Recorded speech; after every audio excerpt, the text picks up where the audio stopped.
Donc, je vais me présenter, je suis Claude Bautret, je suis de la Chambre de métier et je vais animer avec une équipe là, le webinaire sur tout savoir sur le label Quali-Répar, qui est une nouveauté là pour vous, hein, pour les entreprises. J'en dis pas plus que c'est mes collègues qui vont prendre le relais sur les explications.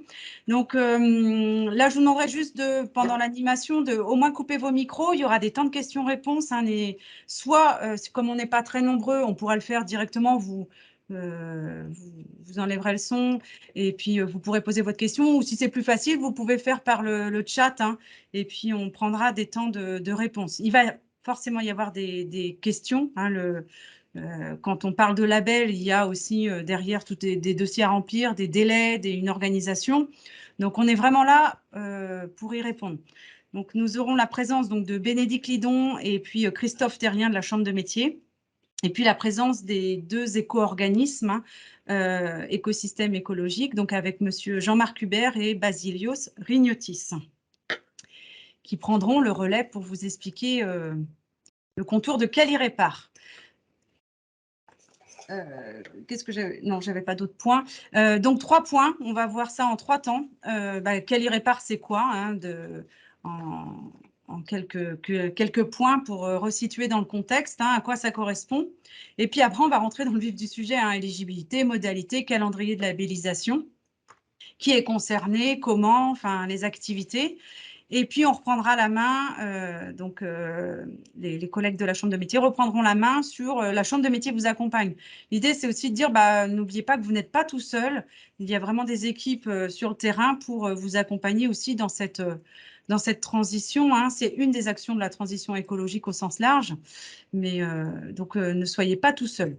Donc, je vais tout de suite laisser la main à Bénédicte qui va vous redire en quelques mots c'est quoi Quali-Répar pour déjà comprendre le contexte. Alors, bonjour à tous. Donc, comme le disait Claude, Quali-Répar, c'est quoi? Alors, qu'est-ce que ça signifie? Tout simplement, c'est un label qualité. C'est un nouveau label qui vient de sortir cette année, qui a été créé pour les réparateurs d'équipements électriques et électroniques, donc comme beaucoup sont connectés ce matin, et qui vendent à une clientèle de particuliers.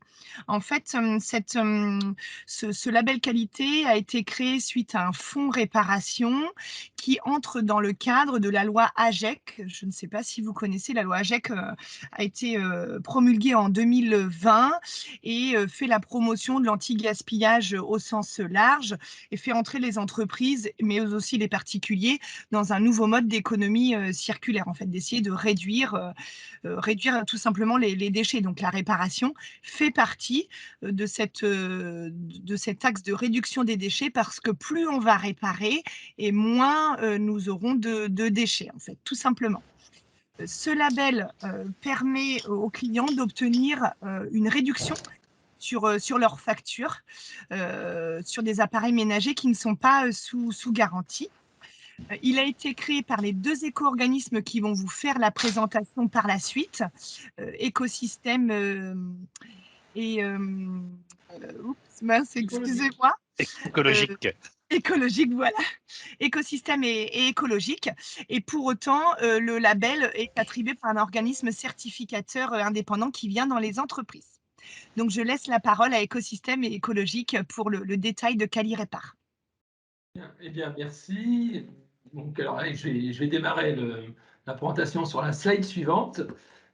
Voilà, donc je m'appelle Basilios Rignotis. Moi, je suis en charge de la mise en place des fonds réparation chez Écologique. Alors aujourd'hui, on parle du fonds réparation des équipements électriques et électroniques, mais bientôt, ensemble, on reparlera pour les artisans concernés des fonds réparation sur la filière des articles de sport et loisirs et de bricolage jardinage thermique, mais ce n'est pas le sujet. Aujourd'hui, on est focusé sur le fonds réparation des équipements électriques et électroniques.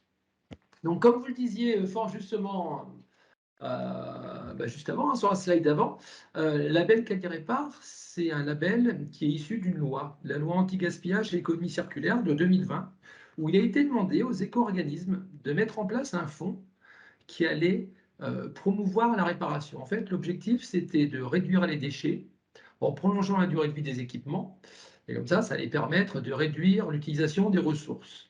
Et un objectif qu'on ne voit pas dans les textes, mais qui est sous-jacent, c'est également de renforcer la profession des réparateurs. Donc, les éco-organismes ont été missionnés pour mettre en place un fonds financier avec de l'argent qui va servir à financer les réparations. Et pour cela, donc, écosystème et écologique ont fabriqué, ont construit ce fonds. C'est pour ça qu'on dit que c'est un label privé et commun. En fait, c'est un label à 4 mains qui a été co-rédigé par les 2 éco-organismes et surtout en partenariat avec l'ensemble des parties prenantes. Donc, on avait les fédérations de réparateurs, les réparateurs en direct, mais également les associations environnementales, les pouvoirs publics, les fabricants d'équipements, car ce sont eux qui financent le fonds, et les fédérations qui représentaient également ces équipements. D'où le fait qu'on dise que c'est un label privé, car c'est un label qui appartient aux éco-organismes, hein, ce n'est pas encore tombé dans le fonds public, et commun, car il est commun, hein, que ce soit écosystème ou écologique, chez qui vous fassiez vos demandes de remboursement, on verra ça un peu plus loin, vous verrez que ce sera le même label qui sera utilisé afin d'être simple, lisible et efficace. Voilà.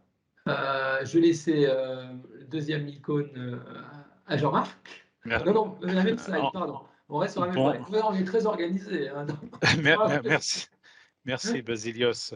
Bonjour à tout le monde. Donc, moi, je suis Jean-Marc Hubert. Je suis expert métier et services chez Écosystème. Donc, j'ai été directeur des services pendant 25 ans chez Philips et chez Electrolux. Pour revenir sur ce slide, Basilios, donc un processus de labellisation qui est bien sûr indépendant puisqu'il va être réalisé par 3 organismes certificateurs qui sont l'AFNOR, Bureau Veritas et SGS. Voilà. Ensuite, on dit que le label est non discriminatoire et identique pour tous. Ça veut dire quoi? Ça veut dire qu'en fait, quel que soit le type de réparateur, il y a eu une grande discussion sur le sujet, hein, que ce soit un artisan indépendant ou que ce soit un réparateur industriel, il faut que le label puisse s'adresser à tous les réparateurs. Tous les réparateurs, d'accord? Donc, le label a été construit alors, sur les mêmes exigences pour tous, mais vous verrez, avec des éléments de preuve qui peuvent être différents. En fait, on vous demande pas plus que ce que vous faites dans votre métier, hein, mais on sait qu'entre une entreprise industrielle de 100-200 salariés et un artisan qui est seul à travailler, on ne pourra pas demander les mêmes éléments de preuve. Donc, l'exigence est la même, mais vous verrez que le label est adapté pour que chaque famille d'artisans puisse l'obtenir de manière simple. Il semblerait qu'il y ait un problème de son pour un participant, mais je ne sais pas si c'est général. Oui, je vais répondre. On va essayer d'assister pendant ce temps-là. D'accord. Alors la slide suivante, c'est ce que vient de dire Basilios, donc on va pouvoir passer relativement vite. Hein, donc tout le monde est concerné par la labellisation, hein, aussi bien les artisans que les SAV industriels, de fabricants ou de distributeurs. Donc, on va pouvoir passer à la slide suivante, s'il vous plaît.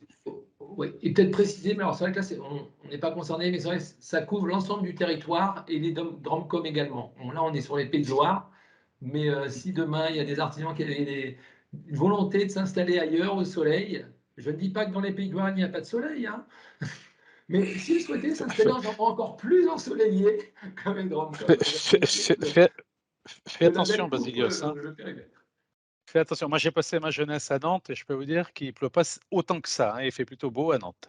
Ah non, mais j'en suis donc, moi, mon frère est à côté et je peux vous dire qu'il a plus de soleil qu'à Paris. Hein. Ça, alors, on va revenir sur la labellisation parce que pour un peu vous expliquer le processus. Hein, la labellisation n'est pas quelque chose que l'on déclare sur Internet et on est labellisé. C'est un processus, établi et structuré. Donc, donc, il y a 7 étapes, mais il y a 3 étapes principales. Hein. La première et la plus importante pour vous au début, c'est bien entendu de constituer votre dossier de recevabilité. En gros, c'est vous inscrire pour être labellisé. Hein, donc un dossier, donc il y a une plateforme qui est commune aux 2 éco-organismes, hein, écologiques et écosystèmes, donc que nous copartageons. sur lesquels vous allez donner tous les renseignements qui concernent votre activité. Donc, on a aussi bien, bien sûr, la clé pour entrer sur ce dossier, c'est votre numéro de SIRET. Et après, on va donc vous créer un compte et votre numéro de SIRET sera votre clé de compte.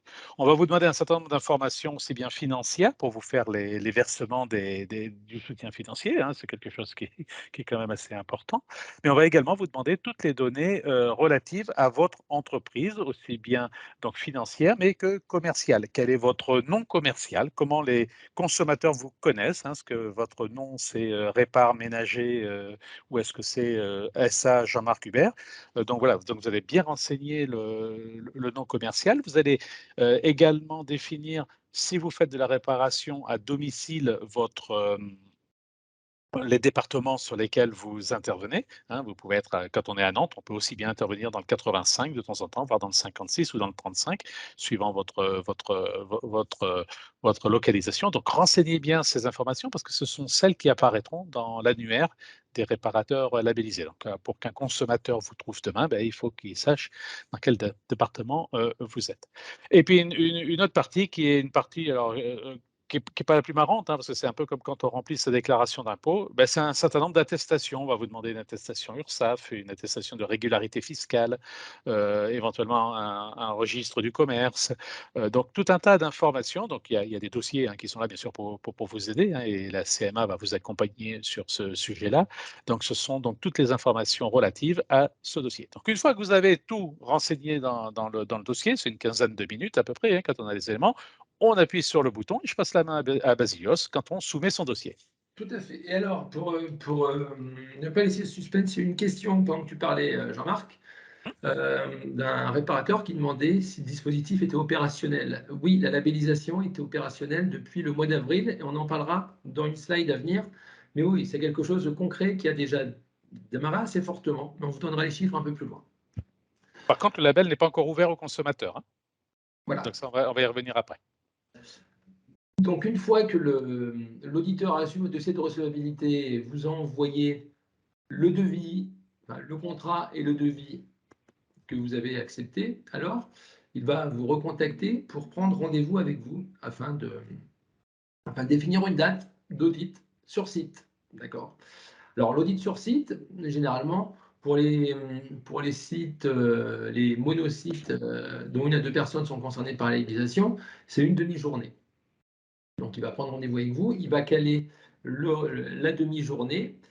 Et donc, à l'issue de l'audit qu'il aura fait chez vous, et pour lequel vous pourrez être accompagné par la Chambre des métiers et de l'artisanat en amont, il y aura un rapport d'audit qui sera rédigé et transmis par l'auditeur, car ce n'est pas l'auditeur qui va valider votre audit, mais, et je laisse Jean-Marc continuer.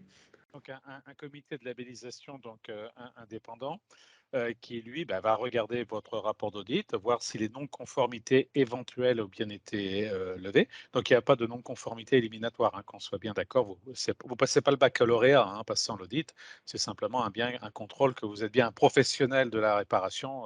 Donc, rassurez-vous, ça se passe en général plutôt bien. Donc, ce comité, effectivement, se réunit, regarde votre dossier.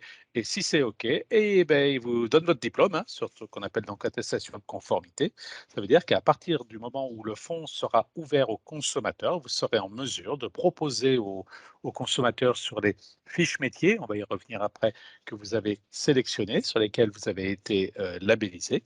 Donc sur ces fiches métiers, vous pourrez faire bénéficier le consommateur du fonds de la réparation.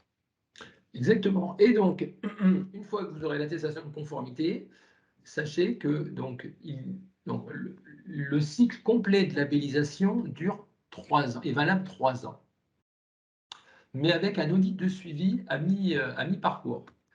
C'est-à-dire qu'à 18 mois, après votre audit initial, il y aura un audit de suivi, toujours de la même durée, donc on va dire une demi-journée, si dans votre cas c'est une demi-journée, afin de voir si l'entreprise, l'artisan, est toujours conforme à ce qui est demandé par le label. Voilà. Dans le cadre d'une labellisation, il y a l'audit initial et l'audit de suivi. Donc, audit initial qui court 18 mois, et à 18 mois, vous avez l'audit de suivi qui vous permet d'aller jusqu'aux 3 ans de labellisation. Et à l'issue des 3 années, c'est terminé et on redémarre un nouveau cycle. Donc le cycle est de 3 ans avec un audit initial, un audit de suivi à mi-chemin. Et on peut passer à la slide suivante, s'il vous plaît. Alors, alors, on ne va pas forcément rentrer, parce que ce qui est intéressant, c'est aussi de laisser du temps pour les questions-réponses. Hein. Ce document, vous l'avez, vous allez pouvoir le suivre. Donc, pour être labellisé, on suit ce qu'on appelle un référentiel. Hein, ce référentiel, c'est environ 70 points de contrôle, c'est un peu comme un diagnostic sur une voiture, hein, quand on passe le contrôle technique. Donc, il y a à peu près 70 points de contrôle sur votre activité qui sont basés sur ce qu'on appelle des piliers. Hein, donc, des piliers qui sont liés à votre relation vis-à-vis du consommateur. Hein. Donc, je prends un exemple, donc la garantie commerciale de 3 mois minimum sur la réparation que vous avez effectuée. Alors, beaucoup le font déjà, donc ce n'est pas forcément une obligation, enfin une contrainte supplémentaire pour beaucoup d'entre vous, puisque donc vous devez garantir vos réparations pour une période de 3 mois. Alors, je ne sais pas si Basilio, si tu veux qu'on les détaille. Non, mais on va aller. J'en ai pris un par exemple, mais. On a un peu de temps. On peut la faire en 2-3 minutes, histoire d'illustrer d'un exemple à chaque fois, peut-être, que ce soit moins. Comme tu veux. Pas Allez, ésotérique, vas-y. trop Prends le mystérieux. numéro 2, il est orange, c'est la couleur d'écologie. Exactement. C'est la tienne. Orange, c'est l'écologique, bleu, c'est l'écosystème. C'est très organisé, on vous l'a dit tout à l'heure. Nous sommes partis les temps de parole. Alors, il faut bien rire un lundi matin. Voilà. Alors, deuxième pilier, c'est l'expertise du professionnel au service du consommateur. En fait, c'est la compétence que vous mettez au service du consommateur, tant la compétence commerciale que la compétence technique.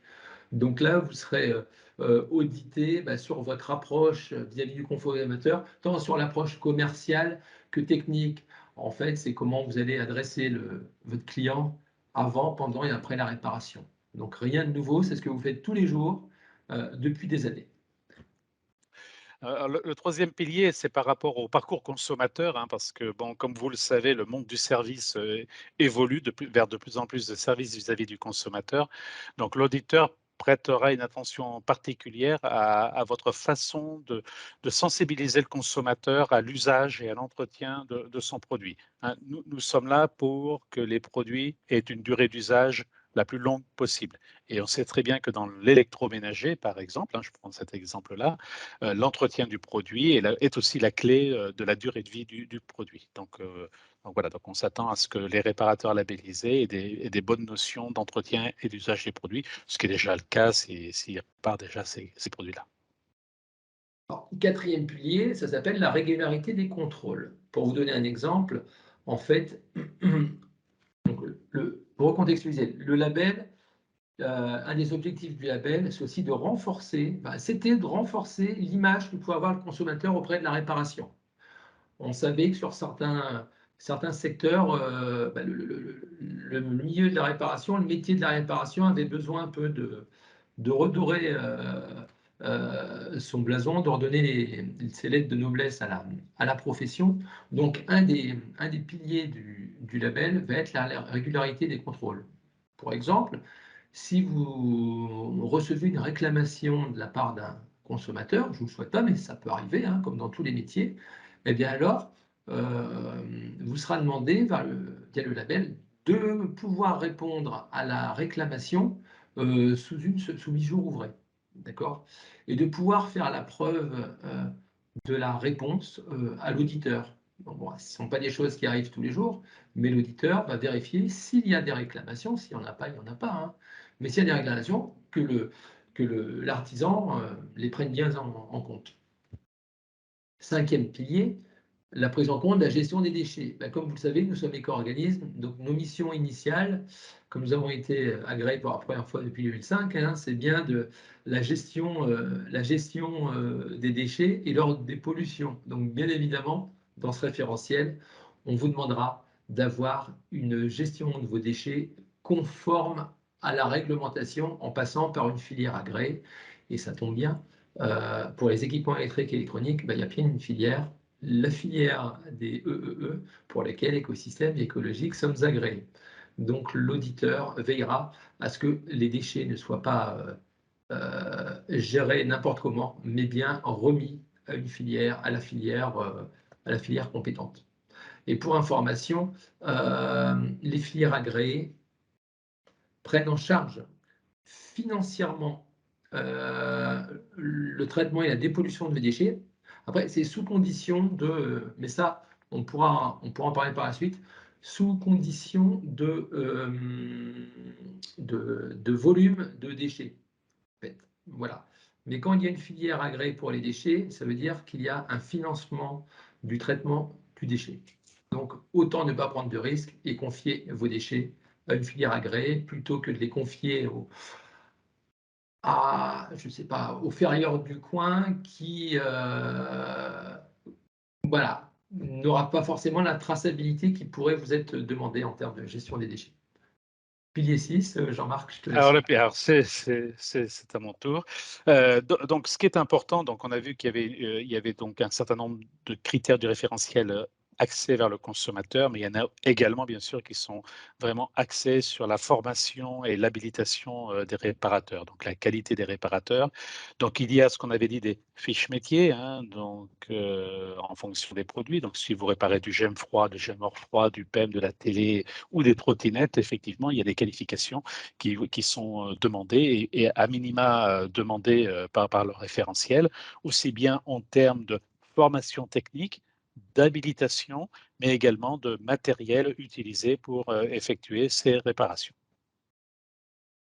Merci. Et enfin, 7e pilier, c'est une organisation au service des engagements de la labellisation. En fait, il sera audité le fait que si vous avez plusieurs personnes au sein de la structure qui sont concernées par la réparation, qu'elles soient bien informées sur les caractéristiques du label. Voilà. Si vous êtes seul, la question ne se pose pas. Si vous êtes plusieurs, on demande à ce que votre structure soit organisée pour que l'ensemble des personnels concernés par la labellisation soient informés. Et que vous ayez également la documentation, mais qui vous sera fournie, la documentation technique sur le référentiel de labellisation. Donc rien de comment dire, qui ne soit pas spécifique à votre métier en fait. Hein. Sous ces 7 piliers sont repris les différentes actions que vous effectuez au quotidien dans votre profession. Et il n'est pas fidèle au mode de fonctionnement. Exactement, et il n'est pas prévu que l'auditeur se rende avec vous chez un consommateur pour voir la façon dont vous réparez. Hein. Donc le label n'est pas là pour contrôler votre mode opératoire de réparation, mais vraiment pour s'assurer que vous avez tous les éléments, tous les piliers pour être un réparateur professionnel. Et on va pouvoir passer à la slide suivante, s'il vous plaît. Alors, on ne va pas revenir, donc j'en ai un peu parlé, j'ai un peu anticipé effectivement donc, sur ce dossier de recevabilité, hein, les éléments qui vont vous être demandés. La seule chose qui est importante aussi et vraiment fondamentale, c'est la sélection des fiches métiers. Hein, donc elles sont au nombre de 10 en fonction des produits, on va les voir après. Donc faites attention quand vous créez votre dossier de bien sélectionner toutes les fiches métiers sur lesquelles vous êtes censé intervenir et réparer. Tout simplement parce que si dans 6 mois, vous dites « oh, tiens, finalement, je vais faire du PEM », alors que je ne l'avais pas sélectionné, ça veut dire qu'il faut relancer une procédure d'audit complète pour uniquement la fiche métier PEM. Donc, c'est du temps et un peu d'argent dépensé inutilement. Donc, pensez à bien sélectionner dès le départ l'ensemble des fiches métiers sur lesquelles vous pensez faire de la réparation. Alors ensuite, dans le dossier de recevabilité, on va vous demander les contacts. Vous pouvez être le seul et l'unique contact. Imaginons que vous ayez un contact comptabilité, contact administratif, alors on vous demandera de préciser les contacts. Alors on parle du contact de labellisation, qui sera responsable de la labellisation chez vous et qui sera responsable des remboursements. Donc soit c'est le même, soit ce sont des contacts différents. Mais c'est vrai qu'il est important de bien les définir pour ensuite pouvoir être efficace dans le remboursement au quotidien. Dans le cas où vous faites de la sous-traitance, hein, ça peut arriver sur certaines familles de produits. Vous prenez en charge un certain nombre de produits, mais ce n'est pas vous-même qui réparez, mais vous le sous-traitez. Donc, il n'y a pas de souci par rapport à ça. Vous nous déclarez simplement le pourcentage de réparation que vous sous-traitez hein, sur l'ensemble de vos réparations. Et en cas de sous-traitance importante, bah, vous nous donnez les coordonnées du sous-traitant, sachant que par ailleurs, on ira s'assurer que ce sous-traitant, effectivement, est également labellisé Quali-Répar et répond aux exigences. Bien, alors, on parle également de réparation à domicile. Alors, c'est vrai qu'on fait un peu vers le bas et vers la droite, mais peu importe, l'important est de traiter l'ensemble des éléments qu'on va vous demander. On vous demandera vos zones d'intervention. En fait, on vous demandera vos zones d'intervention. Donc, si, voilà, zone d'intervention couverte par vous ou vous et vos techniciens, et si vous effectuez des réparations à domicile ou pas. Ça nous permettra également, bon, déjà d'une, pour l'auditeur de savoir quelle est votre activité, et de deux, pour l'annuaire des réparateurs, connaître votre zone d'intervention. Donc, voilà, un des éléments du dossier sera réparation à domicile et les zones d'intervention. Ensuite, je continue vers le bas, voyez le petit encadré, réparation en atelier. Ça veut dire quoi? En fait, un réparateur peut être organisé de différentes manières. Alors, comme on disait, soit il répare à domicile, soit il répare en atelier. Et s'il répare en atelier, il peut être sur un seul site ou sur plusieurs sites. Donc, dans le dossier de recevabilité, il vous sera demandé, si vous êtes en monosite, multisite, quel est le nombre d'effectifs par site, si vous êtes multisite, et enfin, par site, quelles sont les fiches métiers demandées, c'est-à-dire, comme le disait Jean-Marc Léa, quel type de produit vous réparez. Alors, on peut imaginer voilà, des spécialités par site, donc on vous demanderait, ça c'est très important, de vraiment mentionner l'ensemble des fiches métiers, des univers produits que vous réparez, afin qu'il n'y ait pas d'oublier que par la suite, vous soyez obligé de refaire un audit complémentaire pour vous faire labelliser sur une famille de produits que vous auriez oubliés. Donc, très important, les fiches métiers, c'est pour ça qu'on Jean-Marc l'a répété, on l'a mis en gras. Et enfin, Jean-Marc, je te laisse le dernier cartouche.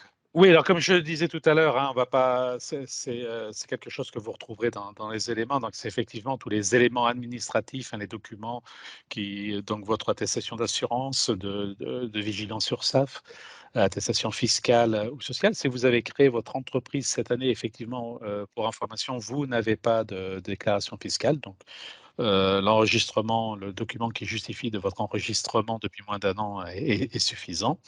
Et les conditions générales de vente et d'intervention, hein. Par la loi, ces conditions sont obligatoires, donc il faut bien penser à les joindre. Si vous n'en avez pas, vous pouvez retrouver des modèles types sans souci sur les sites des éco-organismes, enfin au moins sur le nôtre. Je ne sais pas si tu l'as chez toi, Basilios, mais donc vous pouvez retrouver des éléments, je dirais, déjà pré-remplis. Il suffira de mettre le nom de votre entreprise. Et là, la CMA peut bien entendu vous accompagner également. Et un dernier point assez important pour les éco-organismes et surtout pour le ministère, hein, qui a insisté là-dessus, c'est un engagement relatif au principe de proximité. Donc l'idée étant que les produits ne voyagent pas, ne traversent pas la France, voire l'Europe, voire le monde pour être réparés. Donc vous vous engagez à faire de la réparation locale. Et si pour une raison ou pour une autre, c'est pour une famille de produits, ce produit ne pouvait pas être réparé localement, il suffira effectivement de justifier à l'auditeur que ce produit ne peut pas être réparé localement et donc l'engagement de proximité, effectivement, à ce moment-là, ne sera pas appliqué. Donc, la limite est 100 km. Hein, donc, ça ne veut pas dire que vous ne pouvez pas aller à plus de 100 km pour une réparation à domicile. Hein, ça, après, c'est votre choix. Mais sur les produits qui sont déposés chez vous, on vous demande à ce que les produits ne dépassent pas ne quittent pas le département, j'allais dire, mais presque. Voilà. Alors, en synthèse de cette slide, et ça va nous permettre de faire la transition vers la suivante, mais juste après, en fait, vous voyez, il n'y a rien de mystérieux sur le dossier de recevabilité. On vous demande des informations sur l'identité de votre entreprise, les contacts qu'il faudra adresser, votre type de réparation, est-ce que c'est à domicile ou est-ce que c'est sur site? Si c'est sur site, si c'est en atelier, est-ce que vous êtes mono ou multisite? Et est-ce que vous faites appel à la sous-traitance, à de la sous-traitance? Et enfin, les éléments administratifs que vous transmettez de manière régulière, à différents organes, hein, voilà, que vient de vous expliquer Jean-Marc. Donc, rien de, en fait, rien de très compliqué, et la slide suivante va permettre de répondre à une question que vous posez tous, hein, et qu'on nous pose souvent. Alors, et je vais la lire et je vais laisser Jean-Marc y répondre, car je sais qu'il aime bien répondre à cette question. Est-ce long à remplir, en fait, une fois qu'on a vu ce qu'il y avait à remplir, hein, on a fait la petite synthèse juste avant. Jean-Marc, est-ce que c'est long? Bah oui, c'est long, c'est 15 minutes. Donc, c'est 15 minutes, ça peut être long, mais non, c'est très court. Donc, c'est une plateforme qui est commune, hein, donc aux deux éco-organismes. Et c'est important parce que cette plateforme va vous suivre tout au long de votre labellisation également, hein, donc de vos 3 ans de labellisation. C'est sur cette plateforme, par exemple, que vous pourrez changer éventuellement des adresses si vous déménagez pour une raison ou pour une autre. Donc, ça va relativement vite. La seule condition, effectivement, c'est d'avoir bien préparé ces pièces justificatives. C'est comme quand on remplit ses impôts. Si on commence à chercher les justificatifs à droite à gauche, ça prend du temps. Quand on a tout sous la main, ça va très vite. Et là, je crois que je peux vous dire que vous êtes bien entouré, car vous avez un partenaire de la première heure, hein. Vous avez les CMA qui seront là pour vous accompagner, notamment un CMA Pays de Loire, qui sera là pour vous accompagner en amont, justement, à préparer les éléments, à vous aider à remplir le dossier. Mais je ne veux pas spoiler je ne veux pas spoiler Arrête de spoiler, l'offre de la Basilios, arrête de spoiler. On continue. Allez. Je vais juste faire un petit intermède. Je vous remercie pour cette promotion sur l'accompagnement. On y reviendra effectivement parce que vous avez raison de souligner, ça ne prend que 15 minutes si c'est préparé. Hein, on est bien clair. C'est le secret.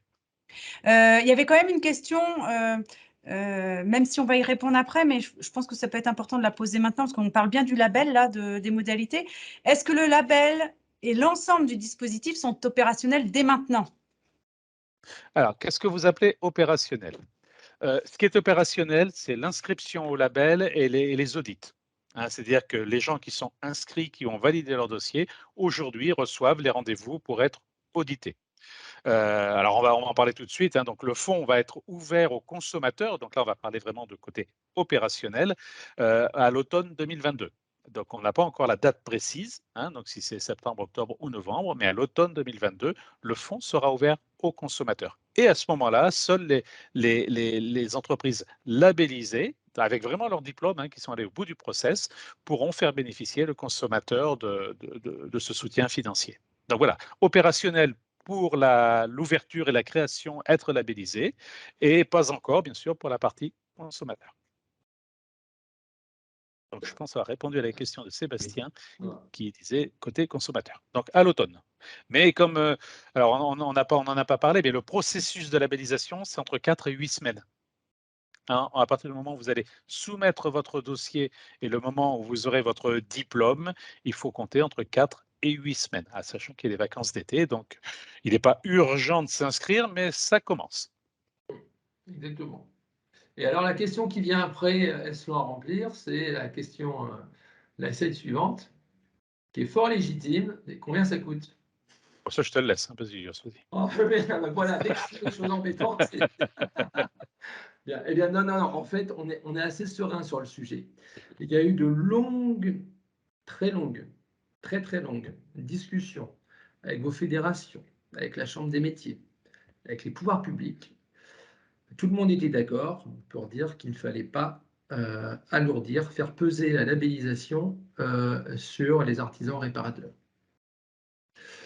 Donc, à l'issue des différentes commissions d'agrément des éco-organismes, il nous a été demandé de mettre en place une labellisation, un dispositif qui ne coûterait pas plus de 150 € par an aux réparateurs. Aux réparateurs artisans, c'est généralement monocyte 1-2, c'est-à-dire dont 1 à 2 personnes au sein de l'entreprise sont concernées par la labellisation. Donc le contrat a été respecté. Alors, pour faire simple, si on reprend vous voyez le carré bleu marine, on voit coût totaux de labellisation pour 3 ans. Pour une structure, donc monocyte 1-2, hein, donc avec un site dont 1 à 2 personnes au sein du site concernées par la labellisation, L'audit coûte pour le cycle de 3 ans 1 490 €. D'accord? Mais sur ce coût global de 1 490 €, si on va à droite, vous allez voir que le coût global pour le réparateur sur 3 ans est de 447 €, soit 149 € par an. Ça veut dire quoi? Ça veut dire que le reste, c'est-à-dire les 1 000 €, les 1 000 € que vous voyez à droite, les 1 043 € sont pris en charge par les éco-organismes. Pour résumer, quel que soit le montant de votre audit de labellisation, car si vous êtes une structure monosite plus importante, une structure multisite, là, l'audit sera un peu plus cher, mais dans tous les cas, il y a 70% du coût qui sera pris en charge par les 2 éco-organismes, écosystème écologique, et il restera à la charge des réparateurs que 30%. Et dans le cas d'un réparateur monosite, dont 1 ou 2 personnes sont concernées par la labellisation, ce coût, donc s'il est calculé annuellement, sera bien inférieur à 150 €. Il vous coûtera 149 € par an. Ai-je été clair? Y a-t-il des questions? Alors, je sais que c'est important. 150 €, c'est pas rien. Mais vous voyez, le coût a été drastiquement réduit. On a négocié fortement avec les organismes certificateurs et on a également financé, voilà, on a une prise en charge qui est relativement importante afin d'alléger le coût. Est-ce clair sur ce slide? Car Et pour votre information, quand on parle d'effectifs, les apprentis ne sont pas considérés comme effectifs, hein, donc ils ne sont pas comptés dans l'effectif. Donc si vous avez un apprenti, vous ne le comptez pas. Est-ce que les audits sont payants? Ben, c'est ce qu'on vient de vous expliquer. Ça coûte 1 490 € pour être audité, sachant que 70%, comme l'a dit Basilios, est pris en charge par l'éco-organisme. Et donc pour vous, entreprise, ça vous coûtera 149 € par an sur 3 ans. alors, sur Trello, il faudra quand même évaluer le coût de mise en œuvre. Oui, effectivement. Alors, le coût de mise en œuvre, ce sera le temps passé. Oui, alors dans le coût de mise en œuvre de l'audit, hein, ce sera le temps passé en amont à préparer les éléments, notamment avec la CMA, et ensuite la demi-journée d'audit. Là, on parle de la phase de labellisation. Je vais préciser, je pense que là, ce qu'il voulait dire, c'est le temps passé en plus avec le consommateur, parce qu'il y aura un peu de rigueur complémentaire hein, liée à la réglementation. Donc, et puis le système, comment il va se mettre en marche, parce qu'il va y avoir un temps d'appropriation. Là, je dirais que l'audit, c'est une photo à un instant T. On va se préparer, on remplit un dossier, mais c'est le après, même le mécanisme, on va y venir de toute façon pour se faire rembourser, et tout ça.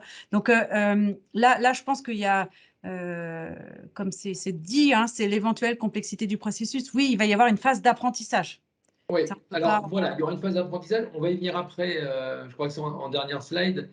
Mais évidemment, il y a une phase d'apprentissage, mais la volonté des éco-organismes est de mettre en place un dispositif qui soit le plus simple possible. Maintenant, il y a des enjeux financiers énormes.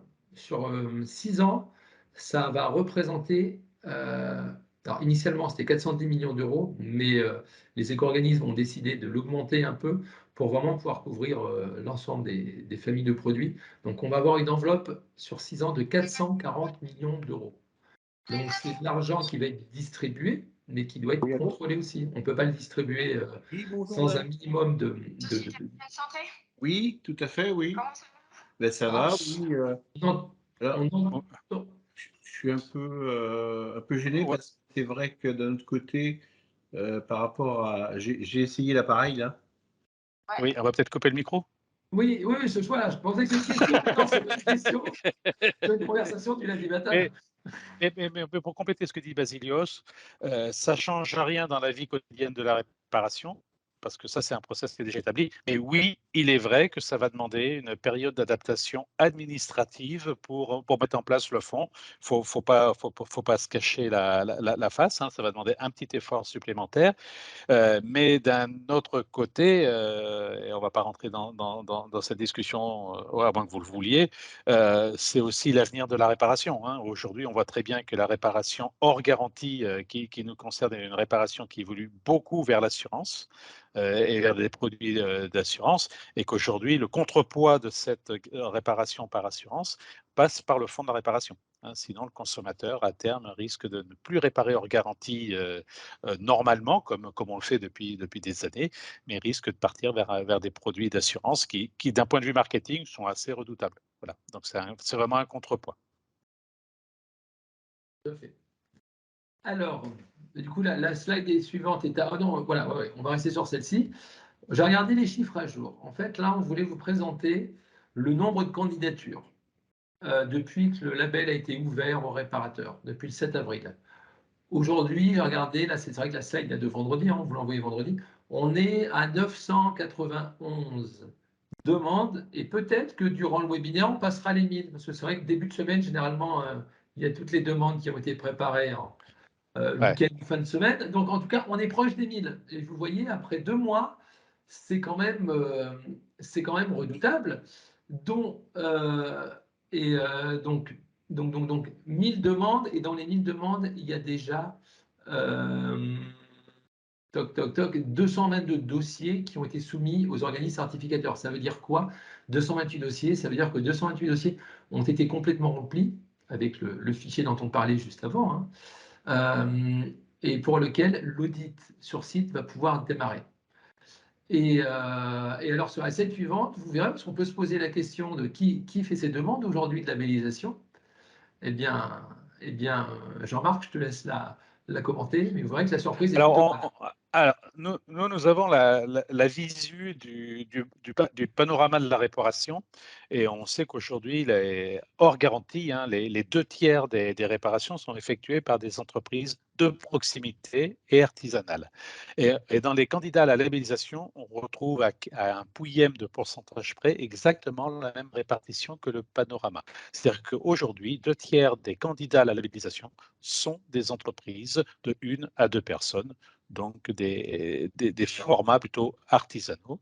36%, on trouve des sociétés de 3 à 100 personnes. Hein. Donc là, on peut imaginer les sociétés, enfin vous connaissez les sociétés de réparation, on va dire plutôt établies avec des personnels plus importants. Si on parle de Nantes, par exemple, la société VM, qui a une quinzaine ou une vingtaine de techniciens, fait partie de ces gens-là. Et puis le 1% qui reste, il y a plus de 100 personnes, effectivement, là on retrouve les grands groupes, hein, de la distribution ou de la réparation industrielle.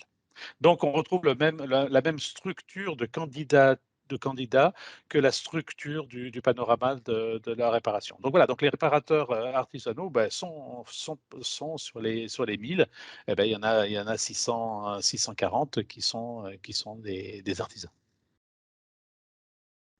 Alors, vas-y, Obesios. Allez. Donc là, on souhaitait vous parler de la représentation des compétences par fiche métier ou par univers produit. Vous l'appelez comme vous voulez. On appelle fiche métier, mais une fiche métier correspond à un univers produit.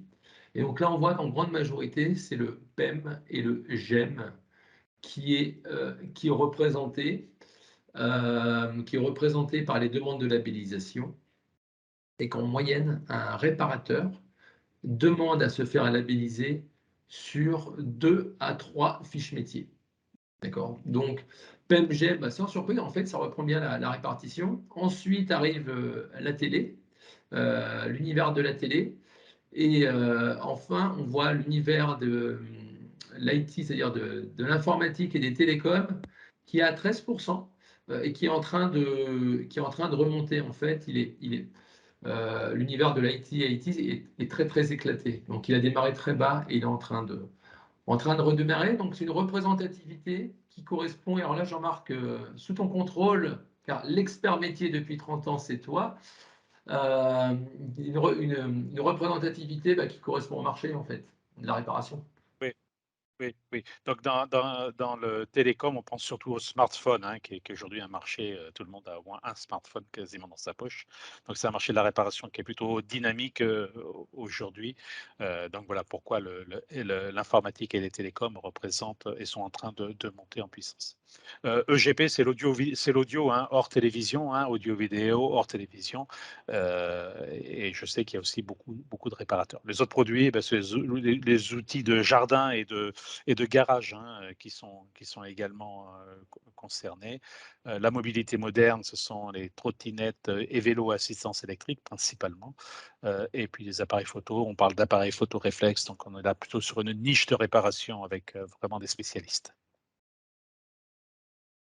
Alors, pour détailler les produits, donc, on vous disait, il y a 10 fiches métiers qui correspondent à 10 univers produits. On les liste rapidement. Déjà, ce qu'on peut vous dire, c'est que les équipements qui vont être concernés par le fonds réparation et par le soutien financier à la réparation, hein, ce sont les équipements détenus par des particuliers. Ce sont les équipements achetés en France et qui ne sont plus sous garantie. D'accord? Donc, c'est vraiment le périmètre. Et donc, dans ce périmètre produit, il y a 10 univers produits qui correspondent aux 10 fiches métiers qui sont concernés. Le gros électroménager froid, le gros électroménager hors froid. Je fais les 5 premières et puis je te laisse les 5 autres, Jean-Marc. Oui, après, je pense pas, je sais pas s'il faut vraiment tout détailler, parce que je pense que tout le monde a la vision. Excuse-moi, Basilios, hein, mais jusqu'à quelle heure on est connecté? Moi, ça m'intéresse. On a prévu combien de temps? Justement, oui, je voulais dire qu'on a déjà un petit peu grignoté sur le temps. Normalement, le cadre, c'était 1 heure. D'accord, oui, c'est pour ça. Je vois l'heure tourner, mais je pense qu'il est plus important après de parler de questions-réponses et peut-être les slides suivants, justement sur les exclusions et qui est concerné, parce que bon, tout le monde sait lire, et je pense. Et donc voilà, vous avez vu les produits, donc c'est tous les produits de la maison. Les particuliers, c'est important, ça veut dire que les associations, par exemple, et les professionnels ne sont pas concernés par le fonds de la réparation. Et l'avantage, alors on va y venir, Alors, on va passer à la slide. Alors là, on va faire très vite, 10 secondes. Hein. On vous a parlé de la loi AGEC. La loi AGEC a constitué les fonds. Ensuite, les fonds ont été mis en place avec par la mise en place de la réforme des décrets des éco-organismes. Et en fait, nous avons attendu l'agrément des éco-organismes pour pouvoir lancer la labellisation qui a démarré en avril. Et ensuite, le soutien financier aux consommateurs démarrera dès qu'il y aura suffisamment de réparateurs labellisés, que ce soit en termes de nombre, que ce soit en termes de représentativité sur le territoire et que ce soit en termes de représentativité des différents types de produits. Et donc ça, c'est prévu, comme on le disait tout à l'heure, pour l'automne 2022. Voilà, on peut passer à la slide suivante et on a fait très vite. Et vous verrez qu'il y a une progressivité du fonds financièrement. Alors, ouais. On démarre avec 20 millions d'euros en 2022 pour arriver à 102 millions d'euros en 2027. Ça veut donc dire qu'à l'ouverture du fonds en automne 2022, on va faire ce qu'on appelle un tour de chauffe, hein, en compétition automobile. C'est-à-dire qu'on va lancer un certain nombre de produits, alors qui sont des produits quand même significatifs. Hein, c'est donc tout l'environnement du froid, hein, réfrigérateur, congélateur, tout ce qui est lavage, hein, le lave-linge séchant, tout ce qui est soin du sol, hein, les aspirateurs, les téléviseurs, et les tablettes et les téléphones portables, les smartphones et les perceuses et visseuses. Donc ça, c'est à l'automne, hein, quand on va démarrer en septembre, octobre, novembre, on va démarrer ces produits-là, ils seront éligibles. Mais dès le 1er janvier 2023, et c'est là que c'est intéressant, c'est là que je parle de tour de chauffe, c'est-à-dire que dès le 1er janvier 2023, là, on va vraiment étendre largement les familles produits, parce que l'ensemble des produits GEM seront concernés, hein, donc beaucoup de professionnels donc, interviennent sur le GEM, hein, donc tout ce qui est four, hotte, table, etc. L'ensemble du PEM, alors ce que j'appelle le PEM de la cuisine, hein, donc tout ce qui est dans une cuisine, machine à café, grille-pain, presse-agrumes, et le soin du linge, hein, donc tout ce qui est repassage, donc sera aussi au 1er janvier 2023. Tout le GP, donc tout ce qui est audio, vidéo, donc sera dans le scope au 1er janvier 2023. Donc il n'y aura pas que la télé, il y aura l'audio et la vidéo dans son intégralité, les appareils photo numériques, les ordinateurs portable. Et l'outillage, on va commencer avec les tailles et les tondeuses électriques, hein, pas thermiques, et tout ce qui est mobilité moderne. Et en 2024, donc d'autres produits vont venir se joindre, et en 2025, donc ça va être progressif. Voilà. Alors, pour répondre à la question, alors, ce serait bien de revenir 2 secondes à la scène précédente. On nous demande quel est l'intérêt de, alors j'ai plus la formulation exacte en tête, mais d'une progressivité. En fait, je l'ai passé très rapidement. Alors, il y a Jean-Marc qui parlait de tour de chauffe. Déjà, on a besoin de roder le dispositif, mais surtout, il y a une montée en puissance du fonds sur 6 ans. Vous voyez, en 2022, il y a 20 millions d'euros. 2023, il y aura 43 millions pour atteindre les 102 millions en 2027. Ça veut dire quoi? Ça veut dire que tous les produits ne pourront pas être éligibles dès la première année, sinon on exploserait le budget, on ne pourrait pas financer. Donc il y a dû y avoir alors là pour le dire, un savant mélange, hein, pour pouvoir faire en sorte que l'ensemble des familles, des univers produits des réparateurs soient représentés dès 2023, mais avec une sélection de produits qui permettent de respecter la représentativité des éco-organismes, afin que chaque éco-organisme ne finance pas tout et n'importe quoi, hein, mais finance ce pourquoi il est le plus représentatif, sur un montant du fonds qui va être croissant sur 6 ans. Donc il fallait vraiment trouver les bons produits qui permettent de répondre à cette équation. C'est pour ça que tous les produits ne démarrent pas en 2022. Il y a vraiment une progressivité pour maîtriser la montée en puissance du fonds, en fait. Et l'autre question qui était posée, c'était quel intérêt pour le consommateur? En fait, ça va financer une partie de la réparation, moyenne 20%. C'est-à-dire que si la réparation coûte les 100 € et que le produit est éligible, la réparation est éligible, alors le consommateur paiera 100 € moins le montant du soutien, dont on va montrer quelques exemples ensuite, ce qui fait qu'il paiera une réparation qui sera moins élevée que ce qu'il aurait dû payer. Voilà. Et l'idée aussi, pour que ça marche, hein, effectivement, faut qu'au 1er janvier 2023, il y ait un certain nombre de produits représentatifs pour le consommateur qui fassent vraiment, qui percutent, entre guillemets, pour le consommateur sur le fond de la réparation. Alors, on va passer au slide suivant. Donc ça, c'est un slide qui est assez important parce qu'il va vous donner quand même les grandes bases de est-ce que mon client, mon consommateur a le droit à ce fonds de la réparation. Donc, soyez pas trop. Je vais commencer par les 2 premiers, puis après je vais passer la main à Basilios, si tu en es d'accord. Donc, on parlait de produits hors garantie. Donc, qui dit produit hors garantie, c'est un produit qui n'est pas sous garantie légale ou commerciale. Donc, la garantie commerciale légale des 2 ans, mais également les extensions de garantie. Et un appareil qui n'est pas couvert par une assurance, hein. Donc, il y a aujourd'hui des distributeurs qui proposent des réparations avec assurance. Donc, ces réparations ne sont pas éligibles au fonds de la réparation. Alors, autant parler cash, Dartimax ou Bouliger Infinity, par exemple, ne sont pas éligibles au fonds de la réparation parce que le produit qu'ils proposent est un produit avec assurance. Donc, ils ne seront pas éligibles. D'autres exemples d'assurance, peut-être, les assurances multirisques habitation, de votre habitation, avec certains contrats, vous avez droit à une couverture sur votre électroménager, ou alors les assurances de vos cartes bleues également, qui peuvent couvrir votre électroménager, certains produits électroniques grand public, audiovisuels de votre foyer. Donc dans ce cas-là, ce sont des produits qui ne sont pas éligibles au fonds réparation. Après, ce qui n'est pas éligible, ce sont les dommages qui relèvent de la garantie des vis cachés. Dans ce cas-là, c'est une prise en charge par le fabricant et non pas par le fonds également. Les produits qui ne sont pas détenus par les ménages, d'accord, c'est vraiment un dispositif qui s'applique uniquement aux consommateurs et non pas aux professionnels. Donc, il n'y a que le consommateur qui peut bénéficier de ce soutien financier au fonds réparation. Alors après, vous voyez, 5e icône, c'est la produit ne disposant pas d'une plaque signalétique ou d'un numéro d'IMEI pour les téléphones. En fait, on demande à ce que les produits puissent être identifiés pour plusieurs raisons. Premièrement, on veut veiller à ce que les produits qui soient en réparation ne soient pas des produits qui étaient sortis du marché pour des raisons de sécurité. Souvent, quand un produit sort, on lui retire la plaque. Ou alors, parfois, les produits qui ont été issus du recel ont des numéros qui ont été grattés. Donc, de fait, pour être éligible, les produits devront pouvoir être identifiés via un numéro de série, un numéro d'identification. Ensuite, le fonds ne prendra pas en charge les consommables et les accessoires. Exemple, pour un aspirateur, la tuyauterie ne sera pas prise en charge.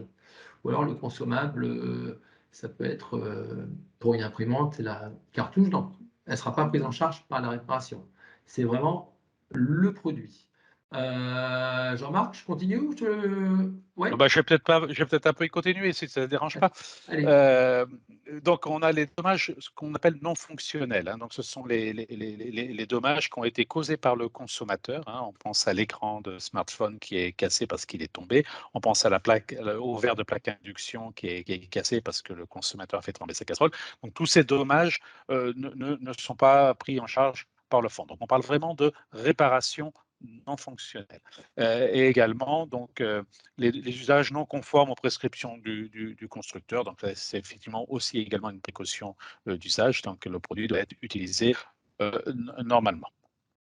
Voilà. Et un point que je me permets de terminer, je te laisse sur les deux derniers, Basilios. Ce qui est important aussi pour le fonds, c'est que le produit doit être réparé. Hein, donc ça, c'est important. Non, vous poserez peut-être dans vos questions. Donc un produit qui est déclaré non réparable, et ça arrive, on le sait dans la vie de tous les jours, donc ce produit ne peut pas bénéficier du fonds. Et là, on rentre dans le cadre classique d'un diagnostic sans réparation. Et enfin, les deux autres critères, il faut que le produit, donc voilà, les produits achetés hors de France ne sont pas éligibles et les opérations de maintenance logicielle ne sont pas éligibles non plus. Une télé qui ne fonctionnerait pas parce que c'est une Smart TV et qu'elle n'a pas été mise à jour, ou un ordinateur qui ne fonctionne pas parce que les mises à jour n'ont pas été faites, et bien dans ce cas-là, ce ne sont pas des pannes éligibles, ce sont des problèmes de maintenance, donc qui ne sont pas pris en charge par le fonds réparation, qui, comme le disait Jean-Marc, est là pour rétablir l'usage, les fonctions de l'équipement. Alors, sur un PC, c'est un non-sens, je dis. Effectivement, sur un PC, il y a énormément de réparations qui sont dues à des problèmes de maintenance, mais alors, elles sont d'un nombre incalculable et en termes de coûts, si ces opérations de maintenance avaient été prises en compte, le budget du fonds réparation aurait explosé. On est déjà à 440 millions d'euros sur 6 ans financés par les fabricants. Donc effectivement, les fabricants qui financent souhaitent réparer des dysfonctionnements liés à leurs équipements, mais ne souhaitent pas financer des dysfonctionnements liés au mésusage, au mauvais usage du consommateur. C'est pour ça que les casses et les opérations de maintenance ne sont pas prises en charge, car in fine, c'est le fabricant qui va payer le fonds, qui va financer le fonds. Et pour répondre à la question précédente, c'est que le même objet peut-il bénéficier plusieurs fois du fonds? Si la panne n'est pas la même et bien entendu, un produit, je prends le cas d'une machine à laver, si vous changez la pompe et que 6 mois plus tard, il faut changer la platine, ce sont deux réparations distinctes et le produit peut bénéficier une deuxième fois, une seconde fois du fonds de la réparation. Oui. Alors on voit, il y a un commentaire qui dit « Désolé, mais ça ne fonctionne pas comme ça ». Alors effectivement, vous savez, il y a un dicton qui dit j'aime bien choisir, c'est renoncer. Et là, en fait, il a fallu choisir. On a eu des réunions, mais alors non plus finir, des groupes de travail avec les fabricants, avec les fédérations, avec les réparateurs. Et on ne pouvait pas prendre tous les types de dysfonctionnements en charge. On aurait bien aimé, hein, mais en fait, on a dû restreindre pour pouvoir rentrer dans l'enveloppe du fonds. Et donc, de fait, il y a des choix qui ont été faits. Et effectivement, il y a une partie des réparations, là on parle de l'IT, il y a des problèmes de maintenance qui ne seront pas pris en charge, en tout cas pour l'instant. Peut-être que ça évoluera. Tous les 6 mois, il va y avoir des points d'étape afin de voir si le fonds fonctionne bien.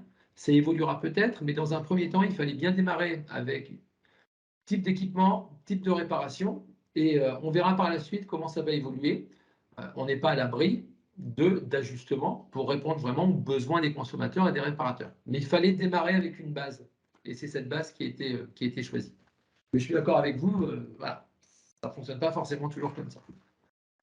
Bon, moi, je suis l'accélérateur, hein, parce que par Allez, rapport oui, je parle beaucoup, moi. à Basilios, parce que le temps passe. Je répondrai à la question de Manu parce qu'elle est très intéressante. Elle a déjà été posée sur la réparation j'aime froid. Le soutien financier, donc voilà la validation qui est en cours et qui va être communiquée. On le rappelle, le fonds doit représenter l'objectif 20% du prix d'une réparation moyenne. Hein, donc, certains vont me dire oui, mais sur certaines réparations, ça coûte beaucoup plus que ces 20%. Le choix qui a été fait, c'est d'un montant fixe et non pas un pourcentage sur le montant de la réparation. Et ce montant fixe représente 20% d'une réparation moyenne. Donc, on ne va pas descendre forcément toute la liste des produits. Je vais laisser Basilios parler sur les ordinateurs portables parce que là, il y a une subtilité, hein, donc, au fond.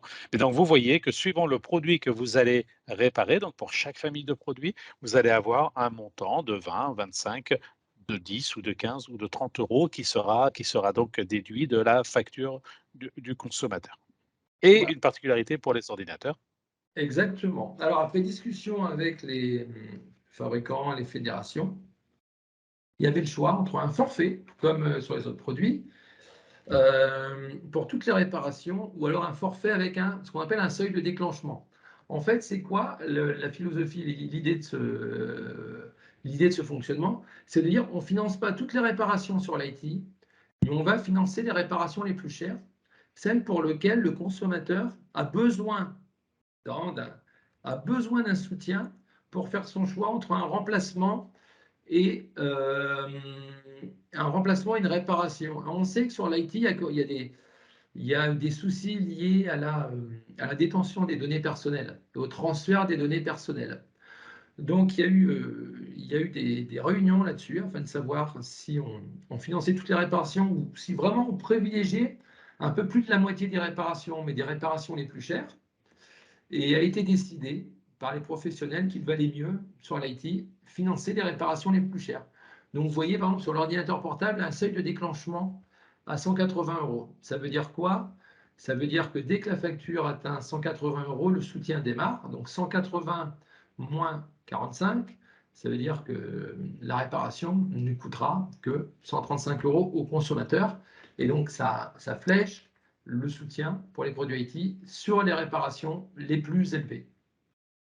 Voilà, ça a été un arbitrage, c'est vrai sur les ordinateurs, c'est vrai sur le portable, fixe, c'est vrai et all-in-one, hein, comme les Apple, où tout est intégré. C'est vrai sur les imprimantes et c'est vrai sur les moniteurs, avec des seuils différents. Mais on aura ce système de forfait avec un seuil de déclenchement. Alors, 180 tu veux répondre euros, à la question? Oui.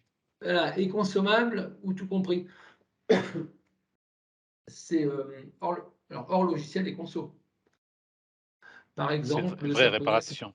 Ça peut être une carte mère, ça peut être un disque dur, ça peut être une alim, ça peut être la partie tactile d'un laptop qui ne fonctionne plus.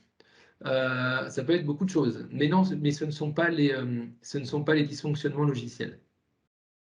Et on s'est basé sur les prix moyens de la réparation. Hein. Ça ne vient pas de n'importe où. À chaque fois, on a un prix moyen de la réparation. Et donc, le soutien démarre un peu avant. On fait de 180 moins 45, ça fait 135.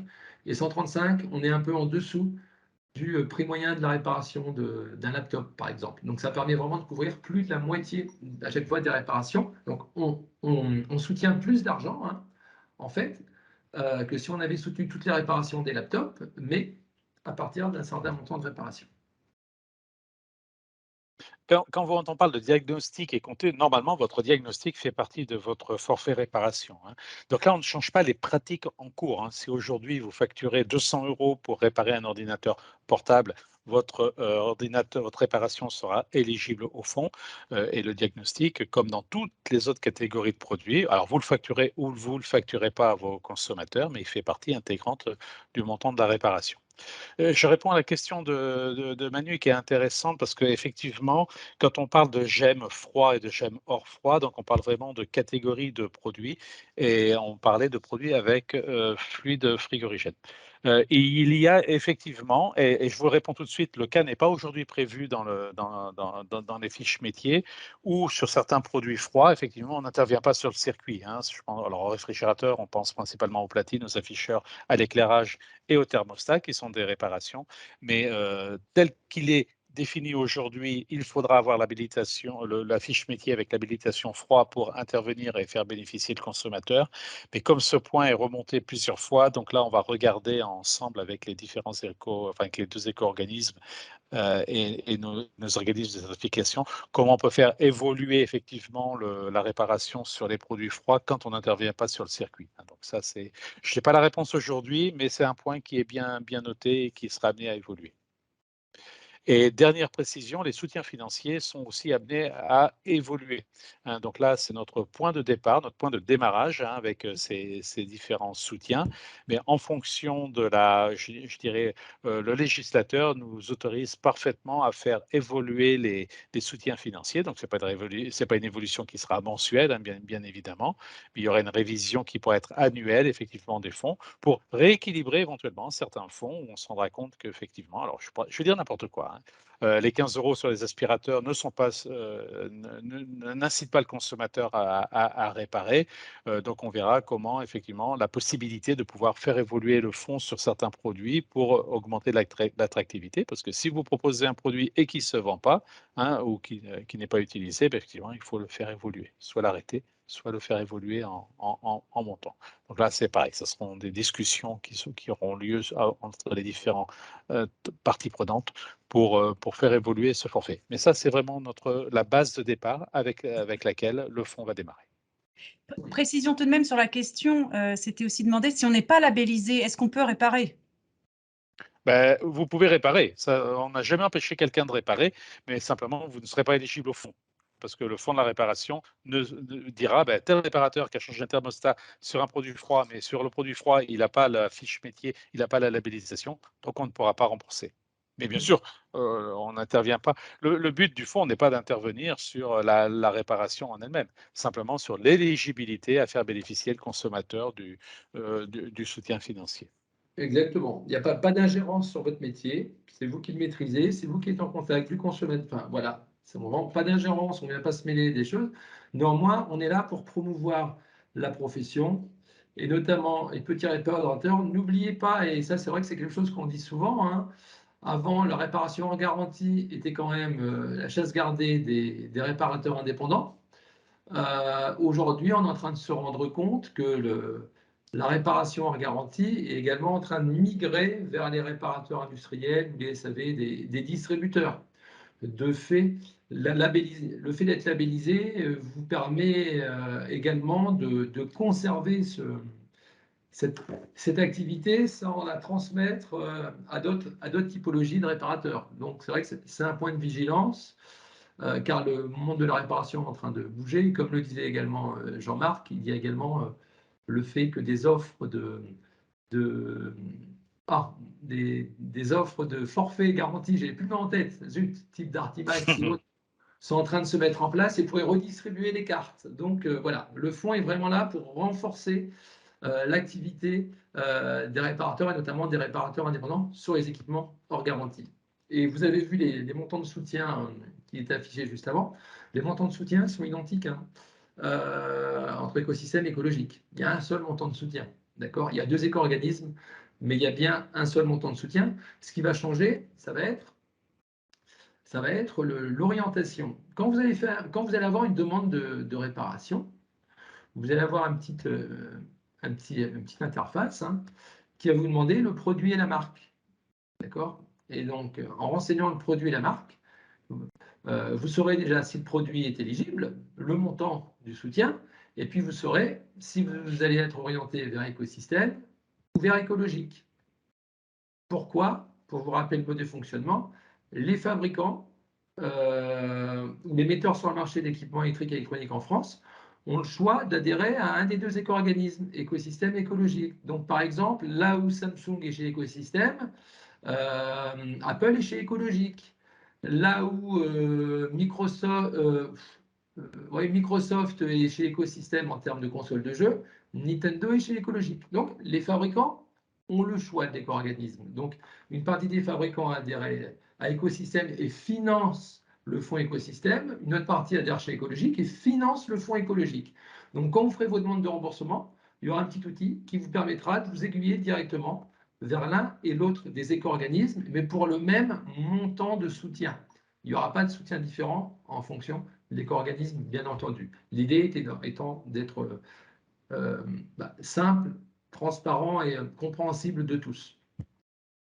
Et question technique, là, justement, sur le remboursement qui est posé, qui s'en occupe et comment ça apparaît sur une facture?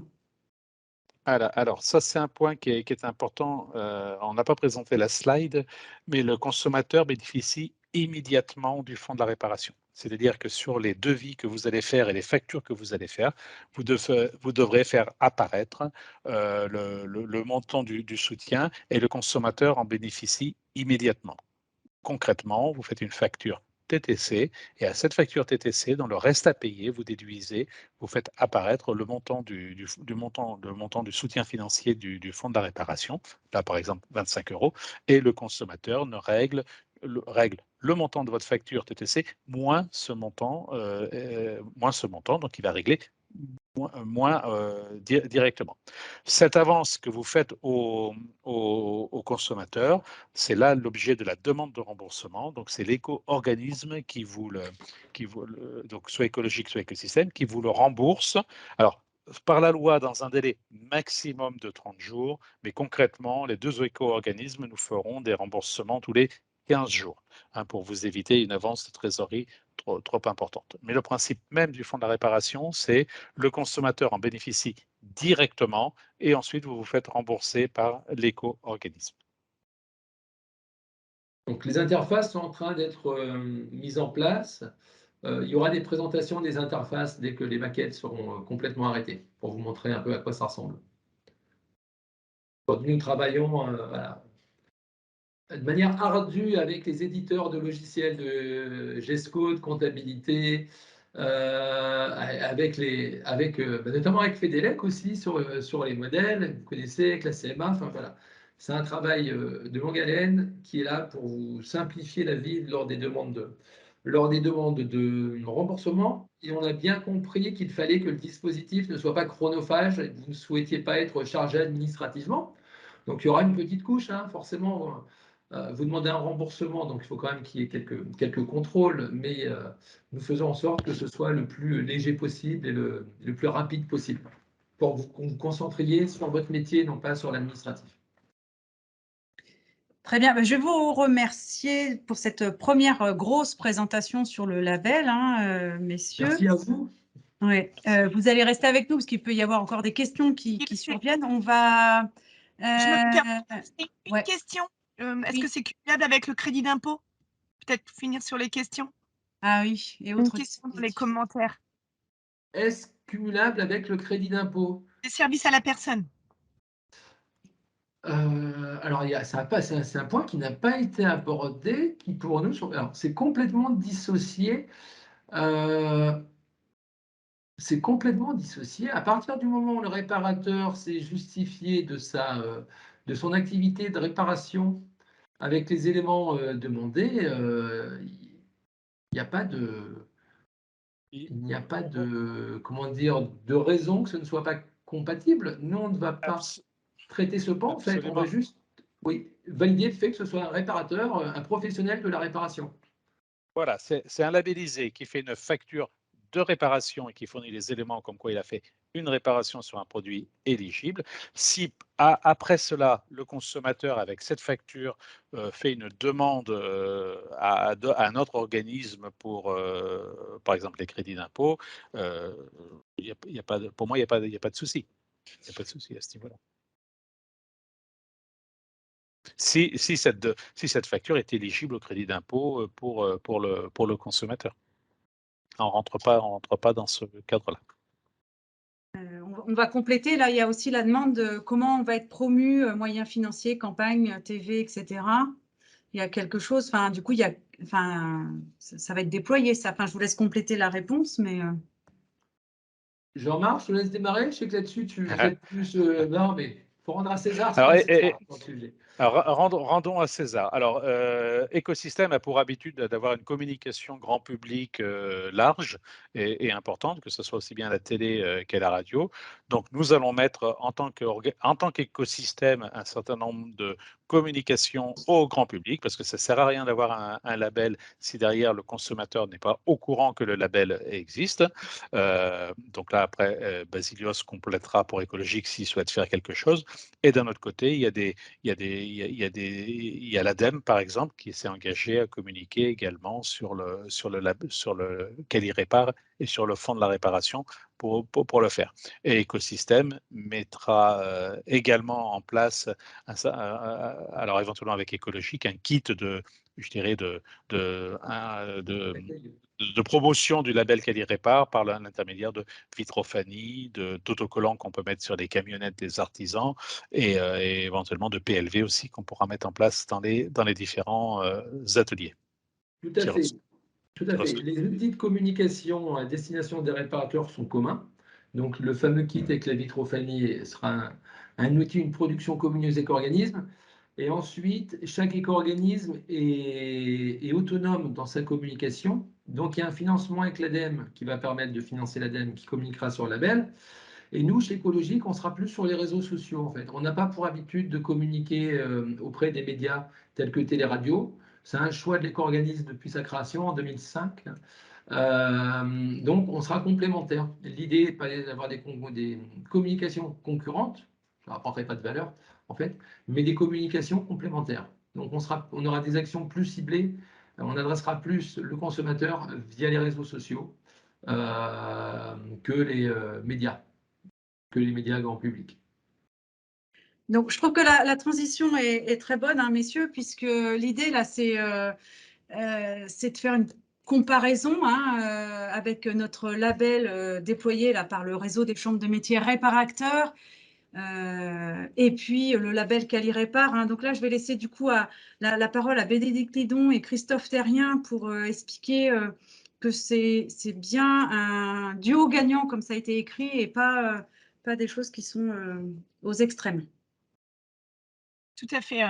Je rebondis sur la complémentarité de communication entre vos deux éco-organismes. Entre le label Quali Répare et Réparacteur, on est sur la même typologie. Là, on va vous faire un comparatif en fait entre les deux dispositifs pour vous montrer qu'ils sont tout à fait complémentaires. Alors, pour commencer, les objectifs de manière très rapide. Hein, les objectifs du label Quali Répare, c'était clairement, on vous l'a dit au début, de pouvoir proposer une réduction, un bonus réparation aux clients. Hein. Clairement, c'est ce qui permet de communiquer vis-à-vis des clients. Et puis, au-delà de l'aspect financier, c'est de construire un réseau d'entreprises, de professionnels de la réparation avec un maillage territorial, comme on l'a vu tout à l'heure sur la carte. Je prends la main pour la suite. Donc, Réparacteur, c'est une marque qui a été créée par le réseau des chambres de métiers en 2014, qui couvre tout le territoire national et qui avait pour but, du coup, de promouvoir les artisans et surtout de les rendre plus visibles auprès des consommateurs, parce qu'on avait remarqué que les réparateurs, parfois, n'étaient pas toujours bien identifiés parce que parfois pas de local commercial. Et donc, on a des réparateurs qui parfois sont à leur domicile. Donc, on avait décidé de créer cette marque pour justement vous donner plus de visibilité et de communication avec différents outils qu'on a créés. Donc, on a des vitrophanies, des autocollants, des logos informatiques qui vous permettent de vous valoriser. Et donc, en parallèle de cet outil de communication, on avait donc créé un référentiel également. Et donc, pour bénéficier de la marque Réparacteur, il faut suivre soit un programme de formation, ou soit participer à un événement ou une action de communication. Donc, les programmes de formation, ça vous permet par exemple de mettre en œuvre un outil Facebook ou un site internet par exemple, ou de suivre une formation sur la relation client, une formation commerciale, pour retravailler vos argumentaires auprès des clients, pour justifier par exemple le prix d'une réparation. Et puis, on avait donc ce programme de formation qui avait pour but de vous faire monter un petit peu en compétence sur le volet communication. Et l'autre point, c'était également de vous proposer, par exemple, de participer à des événements. Donc, très souvent, les chambres de métiers se positionnent auprès des collectivités locales et organisent des foires commerciales ou des salons sur lesquels, nous, la chambre de métier, on met en place des espaces et on invite des artisans de la réparation à venir vulgariser leur métier auprès du grand public. Donc Réparacteur, c'est ça, hein, c'est vraiment vous apporter des supports et des outils de communication pour vous rendre plus visible auprès des clients. La spécificité du label Quali-Répar, vous l'avez vu tout à l'heure, on est plutôt sur des critères métiers, avec un référentiel on vous demande des qualifications, enfin on l'a vu, on l'a détaillé suffisamment tout à l'heure pour voir qu'on s'adapte vraiment à des fiches métiers qui sont communes à toutes les entreprises de la réparation, à tout profil, que ce soit une entreprise d'un artisan seul ou d'une entreprise de 250 salariés. Réparacteur, en fait, on vous valorise en tant qu'acteur de l'économie locale, de l'économie de proximité et aussi acteur de la réduction des déchets, sachant que on distingue aussi Réparacteur et Quali-Répar par le fait que Réparacteur s'adresse uniquement aux artisans de la réparation. Donc, les entreprises qui ne sont pas dans le champ du répertoire des métiers, de la chambre de métiers, ne sont pas éligibles à Réparacteur. C'est la seule petite différence sur la cible, en fait. Voilà, bah donc la cible vient d'être citée par Christophe. La cible du label Quali-Répar, on a les entreprises artisanales immatriculées au répertoire des métiers, mais aussi les industriels et les services après-vente des distributeurs, mais aussi des fabricants. Et donc Réparacteur concerne bien entendu les réparateurs informatiques, électroniques, TV, donc qui sont présents à la réunion et qui ont été invités aujourd'hui à ce webinaire. Mais Réparacteur s'adresse aussi à deux autres grandes filières. Il y a la filière de la réparation des équipements de la personne. Donc Réparacteur s'adresse aussi par exemple aux cordonniers, aux couturières, et puis également à tout ce qui est réparation d'équipements de loisirs et de musique, donc les réparateurs vélos ou par exemple les restaurateurs de meubles ou par exemple d'instruments de musique. Donc c'est une cible plus large que en tout cas les métiers de l'électronique. Il y a une question là qui est intéressante quand on a parlé de la promotion. Est-ce que des structures qui travaillent par exemple pour la réduction des déchets pourraient avoir des documents qui font la promotion des labels? Est-ce que c'est plutôt à leur initiative de les demander? Est-ce qu'elles auront le droit d'ailleurs d'avoir des prospectus ou autre info, justement pour inciter, être prescripteur du coup du label tel label d'ailleurs, et orienter à la fois les pros et communiquer auprès des consommateurs, parce que c'est vrai que le consommateur c'est un moyen de diffuser l'information aussi auprès du consommateur. Alors, pardon, je reprends la question. J'arrive plus à revoir la question. Désolé, voilà, j'ai perdu la conversation. Mais oui, alors les professionnels c'est pour ça. Pourriez-vous me préciser le type de public, de professionnels? Par exemple, un syndicat de collecte de déchets, quoi, de traitement des déchets. Ou une Comcom. Enfin, ah oui, voilà, merci. Là, voilà. Effectivement. Oui, mais complètement. Bien au contraire. Alors aujourd'hui, moi, je ne sais pas vous répondre si les documents existent déjà. Il faut que je vois en interne. Mais effectivement, ce serait pertinent. Il y a toute pertinence à communiquer sur justement la prévention du déchet en amont, en faisant la promotion de Quali-Répar. Aujourd'hui, je ne sais pas répondre afin de savoir si les kits existent déjà. Oui, après, ils pourront, enfin, justement, je vais faire encore une transition active, puisqu'on va parler de l'accompagnement de la chambre de métier, mais du coup, vous pourrez revenir vers nous. Enfin, on essaiera de se faire l'interface. Vos questions nous amènent aussi à des réponses auxquelles on ne pense pas toujours, mais donc on pourra essayer de se faire l'interface pour vous répondre au mieux. Oui, excusez-moi, je me permets juste d'intervenir 2 secondes. Blandine Copy, responsable prévention des 3R d'Anjou. Donc, je me permettais de poser cette question parce qu'en fait, on a été invité, enfin, moi, j'ai reçu l'invitation pour ce webinaire. Et donc, moi, c'est l'objectif, en fait. Je suis présente là pour avoir des outils pour ensuite nous diffuser cette information auprès de nos usagers, nos particuliers, leur donner des outils pour qu'ils s'orientent vers ces réparateurs. Et puis aussi, nous, inciter les réparateurs de notre territoire sur lequel on travaille à aller vers ce label. Alors peut-être qu'il Voilà, l'objet de ma question. Peut-être qu'il faudra attendre que le fonds soit ouvert aux consommateurs, peut-être attendre la rentrée de septembre-octobre pour communiquer auprès des consommateurs, peut-être. Parce que si vous communiquez trop tôt, en fait, ils ne pourront pas y avoir droit, en fait. Oui, non, mais c'est une question parce que j'attendais un peu ça là pendant le webinaire et je viens que pour le moment ça vient pas, donc je me permettais d'interroger. Voilà. D'accord, mais là, en fait, vous souhaitez communiquer tant auprès des usagers qu'auprès des réparateurs, hein. En fait, il y a une double... L'idée, c'est de communiquer auprès de notre territoire, que ce soit un professionnel ou un particulier. Le professionnel, l'inciter à aller se faire labelliser, et puis le particulier à aller consulter ces réparateurs qui sont labellisés. Voilà. C'est l'objectif, en fait. C'est bien noté. On va revenir vers la CMA. Et en fait, après, en fonction des territoires, alors il y a une répartition entre éco-organismes. Et là, sur votre territoire, je ne sais pas avec qui êtes-vous en lien, écosystème ou Nous, on écologie? est avec écosystème sur les déchetteries. D'accord. Maintenant, la question est générale, elle se pose à l'ensemble des... Ouais. Voilà. Le point est noté. Moi, je reviendrai vers la CMA Pays de Loire. Merci. Oui, on veut bien les informations et ça sera utile. Et puis, vous verrez hein, dans les slides de fin, vous aurez les contacts aussi de nos collègues justement sur le Maine-et-Loire. Hein, donc, ça permettra aussi s'il y a besoin d'être en contact avec elles. Donc, je vais laisser la parole à Bénédicte pour compléter sur cette phase justement autour de la transition écologique. Alors justement, par rapport à l'accompagnement des entreprises artisanales par la Chambre de métier, en fait, nous intervenons à 3 niveaux sur cette thématique. Donc directement par rapport à Cali Répare, nous, on peut intervenir en amont pour aider l'artisan tout simplement à gagner du temps, à optimiser l'organisation. On parlait tout à l'heure de 15 minutes à partir du moment où les pièces sont réunies. Déjà, de sensibiliser l'entreprise sur quelles pièces sont à réunir, faire une première sensibilisation en fait sur le processus, les prérequis, de mettre un point de vigilance sur les modalités et le choix à réaliser. Tout à l'heure, on parlait des fiches métiers, viser peut-être plusieurs fiches métiers dès le départ plutôt que de refaire le processus l'année suivante en fonction de l'évolution de l'activité, de communiquer sur les éléments du dossier de recevabilité. On parlait du RCS tout à l'heure, mais on a aussi le répertoire des métiers pour l'entreprise artisanale. On peut vous fournir un extrait au répertoire des métiers de manière très rapide et gratuite.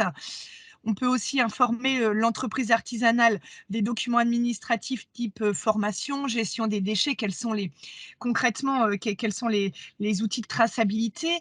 On parlait des effectifs tout à l'heure, document unique fait partie des pièces à transmettre. Alors, qu'est-ce qu'un document unique des risques professionnels? Si l'entreprise ne l'a pas, nous pouvons mettre en place une démarche avec un conseiller. Voilà, on peut vous aider dans déjà la détermination des pièces à avoir et si elles n'existent pas, comment les mettre en place.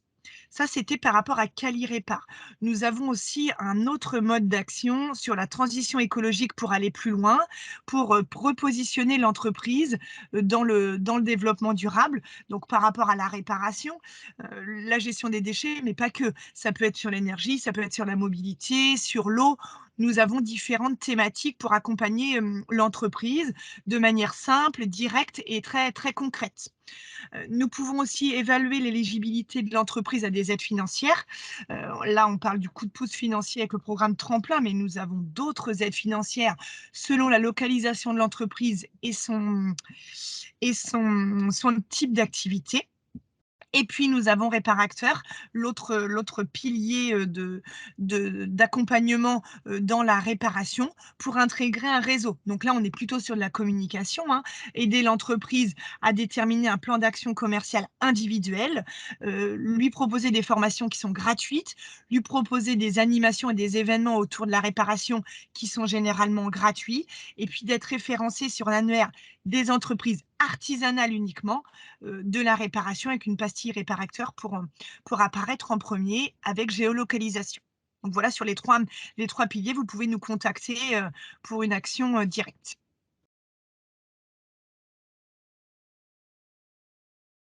Pardon. Je vais faire un zoom sur l'aide Tremplin. Donc en fait, là, on déborde un petit peu du sujet par rapport au label Cali Répare. Mais ce dispositif, en fait, a été lancé l'an dernier donc, par France Relance. Donc, c'est le ministère de l'économie avec l'Europe qui a fléché des aides publiques dans le cadre de la relance suite à la crise sanitaire. Et donc, sachez que les entreprises, les artisans, notamment du secteur électronique et informatique, aussi électroménager, peuvent bénéficier d'une aide donc, qui s'appelle Tremplin et qui est financée par l'ADEME, l'Agence de l'environnement et de la maîtrise de l'énergie. Et donc, si vous souhaitez, l'idée en fait en général, c'était d'aider les réparateurs en fait à se professionnaliser et puis à améliorer optimiser leur efficacité, leur activité auprès des clients. Donc, il y a certains équipements qui sont éligibles à l'aide financière. Et donc, on a notamment tout ce qui concerne l'achat de logiciels, progiciels, de gestion commerciale, notamment SAV. Donc, si vous souhaitez numériser votre relation client sur la production de devis, de factures ou de gestion de pièces détachées, notamment pour vos réparations, et bien donc, ces logiciels se sont financés en partie. Il y a également l'achat d'outils ou d'équipements de travail. Donc, ça peut être tout simplement des rayonnages, des étagères ou d'autres équipements qui vous permettent du coup de travailler et de faire des réparations. Hein, donc, comme exemple, on a noté des outils de programmation, par exemple, pour les propriétaires de cartes électroniques ou d'équipements de remplacement et de rebillage de composants ou des outils de manutention, comme l'exemple des rayonnages. Et puis, dernier point, tout ce qui concerne la formation, pour justement, formation donc, pour maîtriser justement ces logiciels et tous les outils numériques qui vous sont proposés. En fait, la formation peut également être prise en compte dans cette subvention. Alors, c'est une aide forfaitaire de 2 500 €. C'est un forfait, hein, donc le montant est celui-ci. Et il faut un investissement minimum de 3 200 €, pardon, 3 200 €. Donc, en fait, pour bénéficier de 2 500 €, il faut un investissement minimum de 3 200 € pour pouvoir y prétendre. Donc, en fait, la Chambre de métier peut aussi vous accompagner sur le montage d'un dossier tremplin qui se fait de manière dématérialisée sur le site de l'ADEME. Donc, nous, on enregistre vos devis, on fait la saisie de la demande de financement et on insère les pièces sur la plateforme de l'ADEME. Donc, si jamais vous êtes intéressé par l'aide, n'hésitez pas à nous recontacter parce que on n'a pas la date de fin du dispositif. Donc, on sait que la réparation, comme on l'a dit au tout début, était inscrit vraiment comme un point essentiel des nouvelles réglementations sur l'économie circulaire.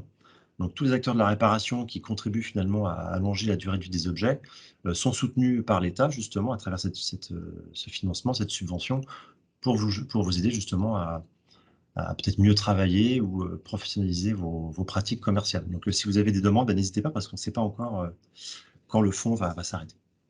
J'ai une question sur le sujet. Oui. Est-ce que les investissements, est-ce qu'ils peuvent être multiples ou est-ce que c'est vraiment l'un de chaque? Je vois achat de logiciel, achat d'outils, formation. Est-ce qu'un dossier peut comprendre plusieurs Oui, on peut mettre plusieurs équipements oui, on peut mettre plusieurs. À la limite, ce qu'on aime bien, c'est dépasser les 3 200 € en fait. Hein, j'ai déposé un dossier il n'y a pas longtemps. On préfère monter un dossier à 6 000, 7 000 €. En plus, on a plus de chances d'obtenir un accord. Si jamais il y a un équipement qui n'était pas éligible, du coup, ça nous permet d'assurer le seuil des 2 500 en fait. D'accord. Et pensez-vous que le reste à charge du réparateur, alors c'est une question, je n'ai pas la réponse, hein, mais le reste à charge du réparateur sur la labellisation peut être pris en charge dans le cadre du programme Tremplin? On parlait des 149 € annuels de reste à charge pour le réparateur. Est-ce que dans le cadre d'un dossier, d'un programme Tremplin, est-ce que ce montant pourrait être pris en charge? Non, je ne pense pas. On pourra reposer la question à notre référente régionale de l'ADEME, mais non, je ne pense pas. Là, on est plus sur les outils et les équipements de travail du réparateur. D'accord. Dans la labellisation, auquel il répare ne sera pas éligible à l'aide Tremplin. Et on n'atteindra pas les 3 200. Non, mais on n'est pas assez cher, on a bien compris. Non, mais trêve de plaisanterie, c'est vrai que peut-être pour atteindre, il y a du logiciel, il y a des outils, il y a de la formation. Et peut-être que les 149 € pouvaient. Voilà. Ah oui, aurait pu être poussé dans le. On pourra poser la question. On pourra poser la question. Oui, parce que c'est une bonne question, on ne se l'était même pas posée encore. Ouais. Mais on pourra quand même en complément, parce que si ça fait partie d'un package et que ça permet d'atteindre les 3 200 €. C'est ça? Voilà, c'est ça, c'est plutôt dans ce sens-là. Mais autrement, en tant que tel, tout seul, on n'atteint pas déjà. Donc, Et nous, on a choisi de vous en reparler aujourd'hui, mais par contre, très clairement, on ne connaît pas la fin du dispositif, la date de fin en fait. Donc, peut-être qu'à la rentrée de septembre ou à la fin d'année, le dispositif sera plus opérationnel. Ça, on ne peut pas trop vous répondre là-dessus. Donc, si vous avez des demandes, il vaut mieux les faire assez rapidement en fait. On est en plein changement législatif, donc on ne sait pas s'il y aura une continuité sur les priorités du ministère de l'Environnement. C'est toujours ce qui est vrai à l'instant T, hein. C'est comme les crédits d'impôt, tout ça peut évoluer.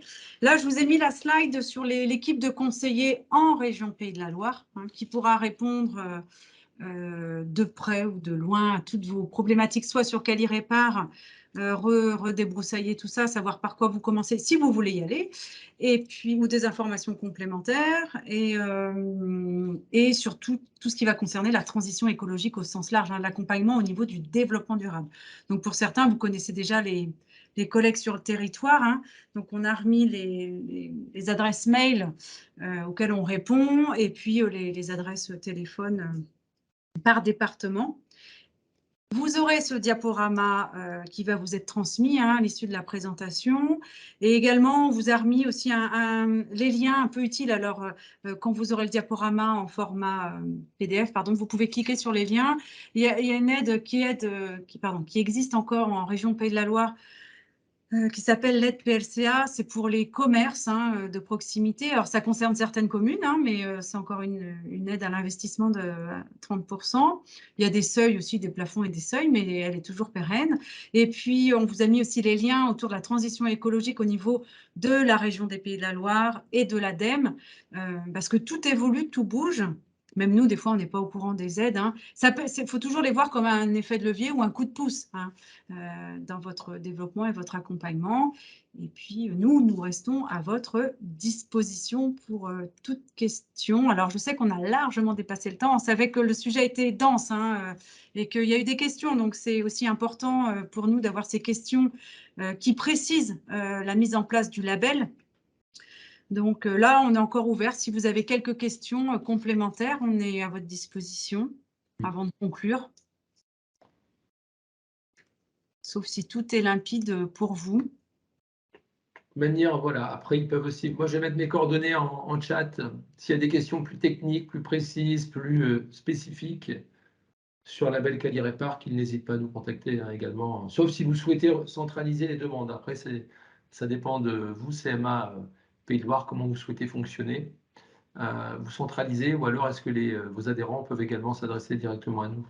Comment souhaitez-vous opérer? Une dernière question par Sébastien. Sur ou alors, voilà, il voulait une précision sur la prise en charge du traitement des déchets. Est-ce que vous avez dû en parler à un moment donné? Je pense que c'était sur les 7 piliers. Oui, tout à fait. Pas compris. Alors, en fait, je regarde l'heure, ça va, hein, je ne vais pas m'attarder. En fait, dès qu'il y a une réglementation sur une filière, alors en l'occurrence la filière des équipements électriques et électroniques, il y a des dispositifs qui sont mis en place pour aider à la collecte et au traitement des déchets, d'accord, issus de la filière. Donc là, nous sommes sur les déchets électriques et électroniques. Et il y a une filière qui existe depuis 2006 qui permet de collecter, transporter, traiter, dépolluer ces équipements électriques et électroniques en fin de vie. Alors, soit par la mise à disposition de points de dépose, soit par la mise à disposition de collecte sur site.